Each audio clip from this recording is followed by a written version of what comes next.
Hi, everybody. Hi, Doug. It's Ray Crawford, the pastor at First Methodist Church in Claremore, Oklahoma, and I am really glad to be with you this evening. It's always great to be with the Ottawa Braves, and so I've been asked to share with you just a word of encouragement, and I'm happy to do that. I think that's very important for us to encourage each other as sisters and brothers in the faith.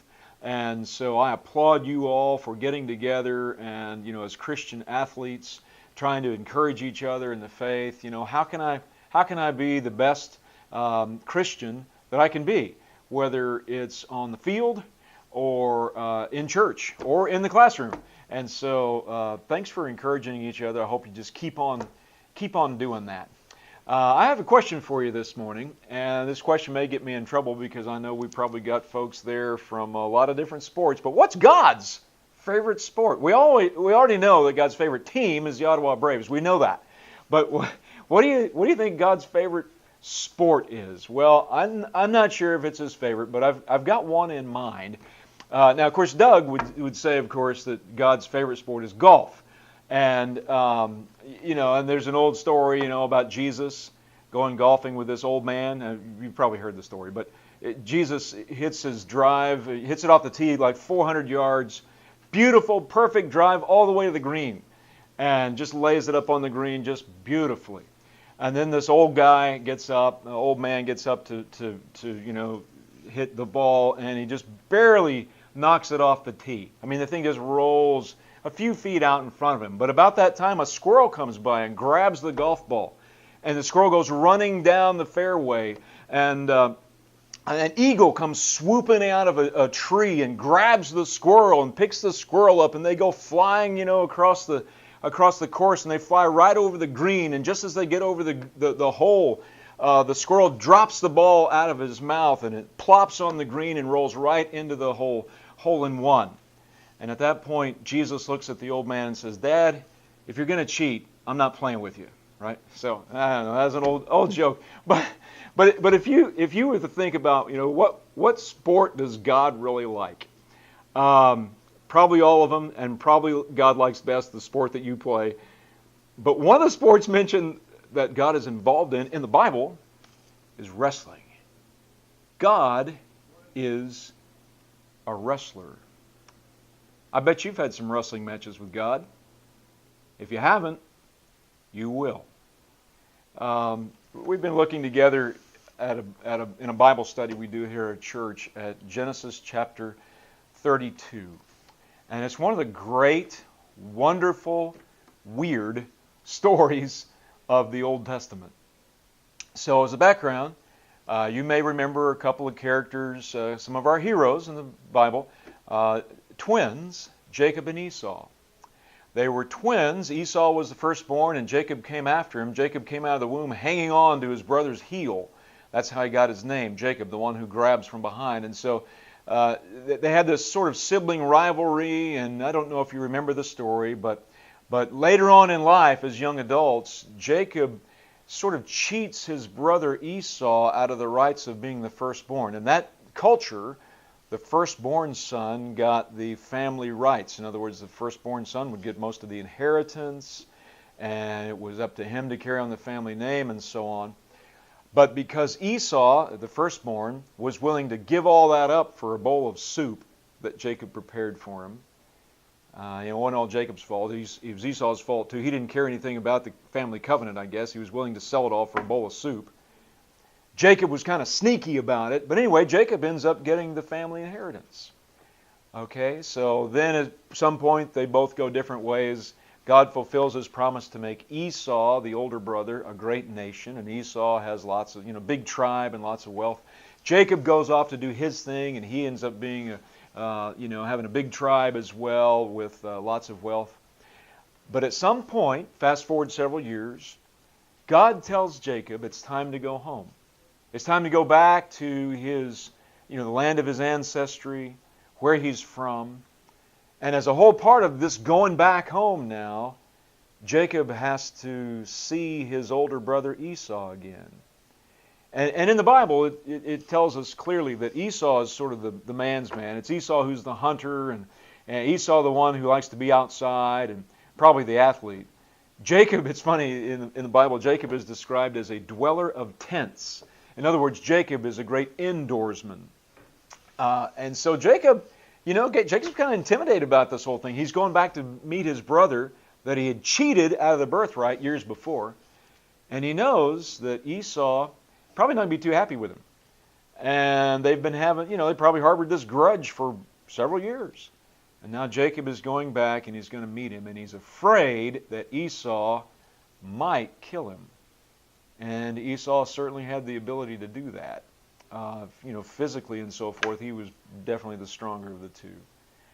So Jacob goes back to the land of his ancestry as he believes God had told him to do. And we can see that Jacob, even though he was kind of a sneaky little guy, it'd be hard to like Jacob in some ways when he was young. You can see that his heart is starting to change because before he meets his brother, he has this heart-to-heart conversation with God. And that's recorded for us in Genesis chapter 32. If you brought your Bible tonight, you may want to look at that. Genesis chapter 32, starting with verse number 9. Jacob said, God of my father Abraham and God of my father Isaac, Lord, who said to me, return to your country and to your kindred, and I'll do you good. I'm not worthy of the least of all the steadfast love and all the faithfulness that you've shown to your servant. For with only my staff I crossed this Jordan, and now I've become two companies. Deliver me, please, from the hand of my brother, from the hand of Esau. I'm afraid of him. He may come and kill us all, the mothers and the children. Yet you've said, I will surely do you good, and make your offspring as the sand of the sea, which cannot be counted because of their number. So Jacob spent the night there, and from what he had with him he took a present for his brother Esau. 200 female goats, 20 male goats, 200 ewes, 20 rams, 30 milk camels, their colts, 40 cows, 10 bulls, 20 female donkeys, and 10 male donkeys, a whole farm. These he delivered into the hand of his servants, every drove by itself. And he said to his servants, pass on ahead of me and put a space between drove and drove.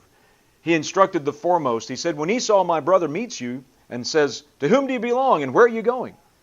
And whose are these ahead of you? You're going to say, they belong to your servant Jacob. They're present, sent to my lord Esau, and moreover, Jacob's behind us. He likewise instructed the second and the third and all who followed the droves, say the same thing to Esau when you meet him. And you shall say, moreover, your servant Jacob is behind us. He thought, maybe I'll appease Esau with this present that goes before me, and afterwards when I see him face to face, maybe he'll accept me. So the present passed on ahead of him, and he himself spent that night at the camp. The same night, he got up and he took his 2 wives, his 2 maids, his 11 children, and crossed the ford of the Jabbok. That's kind of like a dry creek bed. He took them and sent them across the stream, and likewise everything that he had. Jacob was left alone, and a man wrestled with him until daybreak. When the man saw that he did not prevail against Jacob, he struck him on the hip socket, and Jacob's hip was put out of joint as he wrestled with him. And then he said, let me go, the day is breaking. But Jacob said, I will not let you go unless you bless me. So he said to him, what is your name? And he said, Jacob. And then the man said, you will no longer be called Jacob, but Israel. For you have striven or wrestled with God and with humans and have prevailed. Then Jacob asked him, tell me your name. But he said, why is it that you ask my name? And there he blessed him. So Jacob called the place Peniel, saying, I've seen God face to face, and yet my life is preserved. So here we have this story of Jacob getting ready to meet his estranged brother Esau that he had cheated years before. He's afraid of him. He knows that Esau has been carrying this grudge, and he could probably kill him and his whole clan, right? And so he sends this present out to try to butter up his brother so that maybe by the time he meets Esau, Esau will find it in his heart to forgive him. But in the meantime, he's by himself on the riverbank. And God shows up unexpectedly. Has that ever happened in your life? You're sort of minding your own business and all of a sudden God shows up in some way?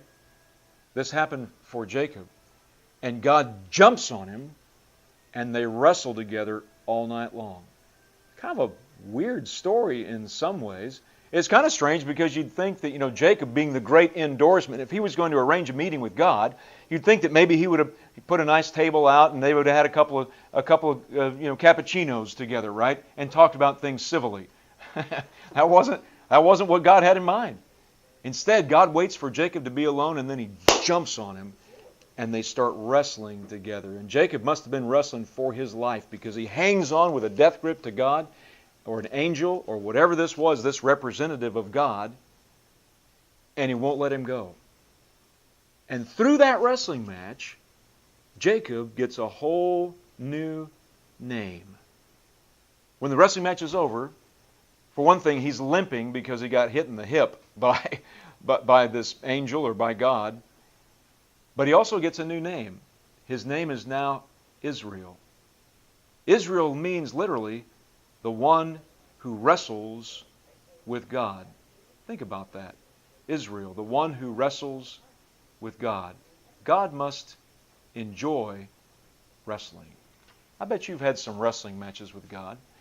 I'm going to ask Doug to pause this now and grab the person next to you, or put a few chairs around, 3 or 4 people in a group, and share for the next 5 minutes a time when you wrestled with God. All right? So pause this now. When is a time when you wrestled with God? And I'll see you in about 5 minutes.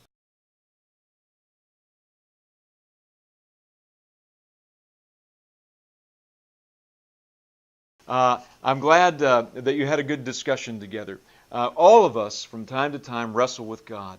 In fact, part of our identity as God's people, we're our people who wrestle with God. You know, I've been a pastor for a long time, and sometimes people will come to me and say, you know, Pastor, something's wrong. I've been wrestling with my faith. I've been wrestling with God lately.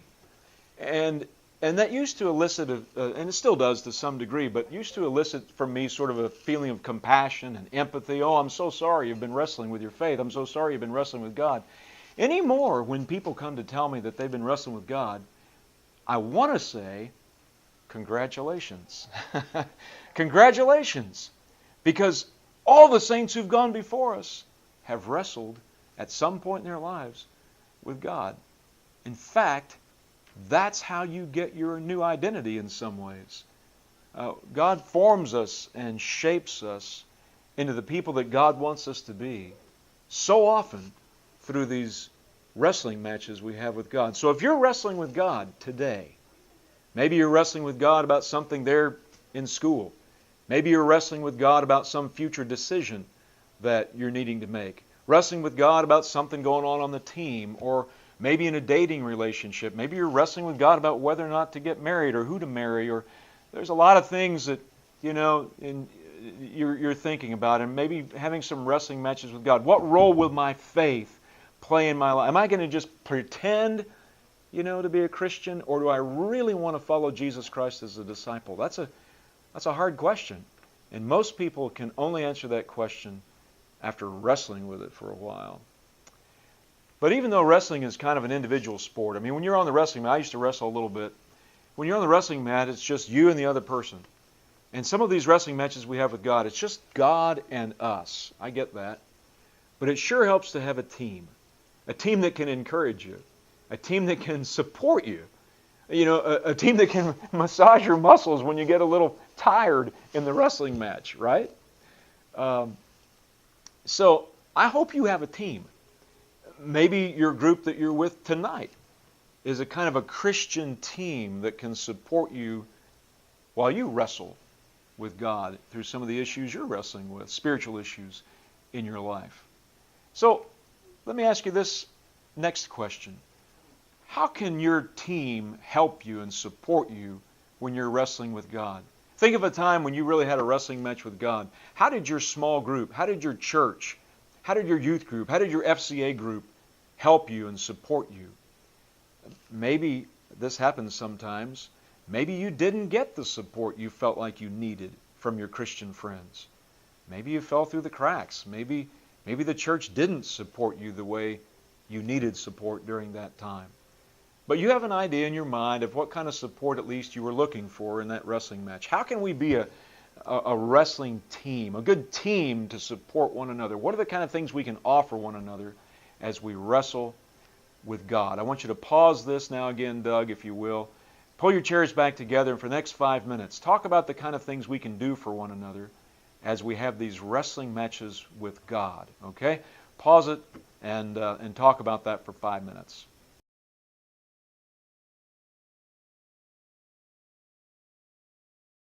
Well, I hope you had a good discussion and a good, some good discussion in your small group about how we can be, even though so much of our relationship with God is personal, it was never meant to be private. That's different. Our relationship with God is very personal, but don't make it private, because God wants us to have community. We need each other in community. You need your friends that are in that room there tonight. You need other Christians. You need to find a church, small group, Sunday school class, some group of Christians that you can encourage and who can encourage you. So, in closing, let me just say that I'll be praying for you as you wrestle with God. Don't be afraid of that. Yeah, God's been known to pull His punches. You can trust God. He loves you. He cares for you. But He does like to wrestle. And so if you're wrestling with the Lord, don't think that there's something wrong. This is how we grow. This is how we build and develop our relationship with God. And this is how we build and develop our relationship with each other. May it be so. God bless you all. Doug, thanks for the opportunity to do this. And I hope you have a great rest of your night.